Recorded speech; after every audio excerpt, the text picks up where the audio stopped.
قال جعفر ابن محمد وحي شيخ الليلاد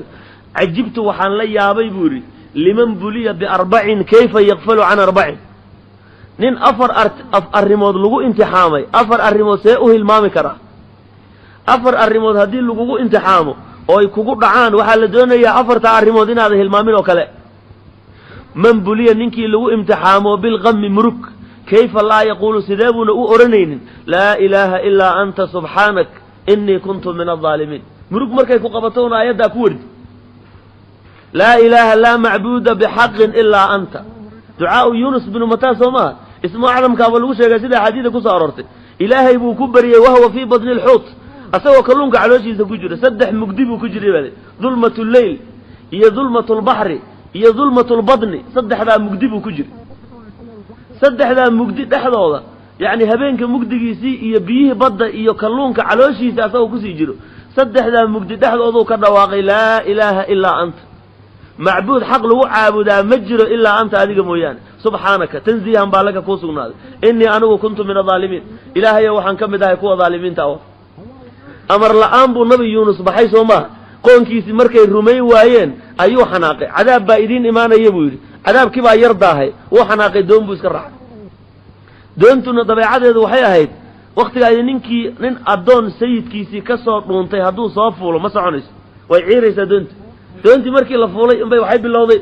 markaas war maxaan ugu dhacay nagu jiro aan isbaarnaali aan qori ridano nin adoonkiisi sayidkiisi ka soo dhuuntay oo aan la soo idmin baa nagu jire aan qori ridano markii la qurcaystay oo nabiga ku dhacday sayid ilaahay buu amarkiisa kuma soo bixin markaa man dhaqaaqin kuma soo dhaqaaqin way waa marka waxa la isku raacay nin alla ninkii qorigu ku dhaco oo idan la'aan soo fuulay doonta waa in badda lagu tuuro bas hor iyo daba baa la qabtay oo baddi baa lagu tuuray de markii ma kalluunka ilaahay ugu tala galay oo sida afka u kala hayo qalam waa laqay markaas oo aayadan halkaanu marka wardigaanu la ilaaha illa anta subhanak inni kuntu min adh-dhalimin marka nin alla ninkii murugtiisa ilaahay baa fayday Soomaa kalluunkii waa laga soo tuuray badda xeebteeda lagu soo riday halkii uu xoogaa yaani ku noolaaday markii kadibna umadiisa mar labaad uu ku noqday marka kadib waxa rumaysay 100,000 oo yaziidun ba ilaahay leey 100,000 iyo kasii badan baa raacday oo umadiya weyn noqotay marka nabiga kaleeyhi salaatu wasalaam waa kii markii la hadlay uu fasbir kama sabara ulul azmi wala takun ka saaxib al-hut ba ilaahay sida dadka ulul azmiga rasuushan ulul azmiga la yiraahday rasuusha ugu fadli badan say u sabreen oo kala u sabar wala takun ka saaxib al-hut ninki malayga u saaxiibka kala ha noqon yunus bin mata ha degdegin balay marka waayahay marka nin alla ninki murug ay ku dhacdo see u hilmaami karaa buu leeyahay sheekh maxamed bin yaani jaafar bin maxamed la yiraahdo aayadan way wallahu ta'ala yaqul ilahi ba wuxuu leeyahay fastajabna lahu wa najaynaahu min al-ghammi wa kadhalika nunji al-mu'minin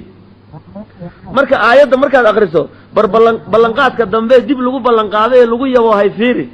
markay murug ku qabatabo la ilaha illa anta subhanaka inni kuntu min adh-dhalimin sida dheh haylay markaas waxaad rajaynaysaa oo sugaysaa ballanqaadka ilaahay baa wuxuu yiri fastajabna lahu nabi yunus waan ajiibnay wanajaynaahu mugdigi iyo meesha khatartayda ku jiray baan ka badbaadinay min al-ghammi murugti baan ka badbaadinay wakadalika nunji al-mu'minin mu'miniinta rasaam baan u badbaadinayna markay dhibaato qabato ilaahay leey marka haday murug ku qabato seen u hilmaami kartaa aayadan ha hilmaamin buu kulay waman khaafa shay'an shay ninkii ka cabsado cabsi markay ku qabato meel khatar aad gashana kayfa la yaqulu sidabu sa u oranayna oo u hilmaamaya hasbunallahu wa ni'mal wakiil sida ina tiraado hasbuna kaafiga anagu allah ilaahi weeye wa ni'mal wakiil mid la tala saartana asaga un baa u nicmo badan wallahu ta'ala yaqul ilaahi baa wuxuu leeyahay fanqalabu bi ni'matin min allah wa fadlin lam yamsashum suu ba ilaahi leey ya marka nabiga iyo asxaabtii kaleeyhi salaatu wasalaam iyo asxaabtiisi nabiga iyo asxaabtiisi ayagoo yar markii cadawgii lagu cabsi galiyay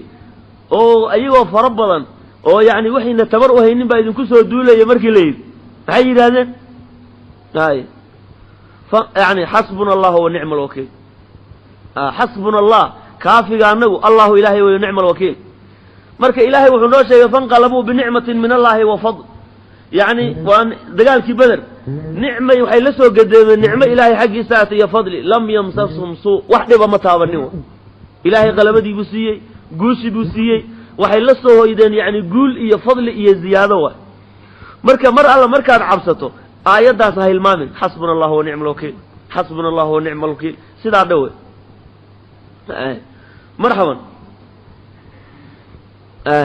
marka waxaa la rabaa qofka mu'minkaa markii uu aayadda maqlo ama xadiidka uu maqlo inuu ku camal falo oo weliba uu tajribo ka qaadaa la doono culimadii hore waxay dhan jireen markii arrintaan oo kale shaygaasoo la sheego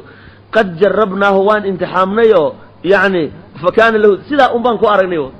sidii ayadee marka inaad imtixaantaan la doonaya waxa inaad ku kalsoonaato camalfalka diinta waxaa rabaa inaad tidhaahdo waxaan soo ballanqaad ilaahay maaha soo lama sheegin bal samee waman mukira bihi nin alla ninkii la khayaano oo dhagar iyo khayaano iyo xeelad loo sameeyana yaquulu waa inuu yidhaahdo see u hilmaamaya laa yaquulu yani kayfa laa yaquulu sidee buun u odhanaynin wa ufawidu amrii ila allah ina allaha basiirun bilcibaad haddii lagu khayaamo ama xeelad iyo makri lagu sameeyo iyadoo yani lagu khayaanayna aad aragto wa ufawidu amrii amarkayga waxaan u bandhigayaa ila allah iska dheh ina allaha basiirun bilcibaad ilaahay baa addoommaha arkaya ninka wax maleegayo ninka wanaagga qalbigiisa uu ku jiro ilaahay baa arkaya moogtahay maamulka ilaahay maana soconayo kan addoon weeye yani makrigiisu waxba ma tarayo wallahu tacaala yaquul ilaahay wuxuu leeyahay fawaqaahu allahu sayi'aati maa makaruu fawaqaahu allah ilaahay baa ilaaliyo ka ilaaliyey sayi'aati maa makaruu waxay makrayeen oo maleegayeen oo guntayeen xumaantii ilaahay baa ka ilaaliyey waman raqaba fii shayin shay ninkii jeclaadana kayfa laa yaquulu sidee buusa u odhanaynin maa shaa allahu laa quwata ila billah maa shaa allah ilaahay wuxuu doono yakuunu kaana u ahaadaa laa quwata awood ma jirto ila billah ilaahay unbaa awood iskale w wallahu tacaala yaquul facasaa rabbii an yu'tiyanii khayran min jannatik afartaa waa inuusan iloobin see u hilmaami karaa ayuu leeyahay sheekh see u hilmaami karaa waxaan ku dhaqanno oon maalnaa ilaahayna siiyey diinteenna inaan maalnaa la doonay wax walboo kanzi iyo wax walboo khayraada diintay ku jirta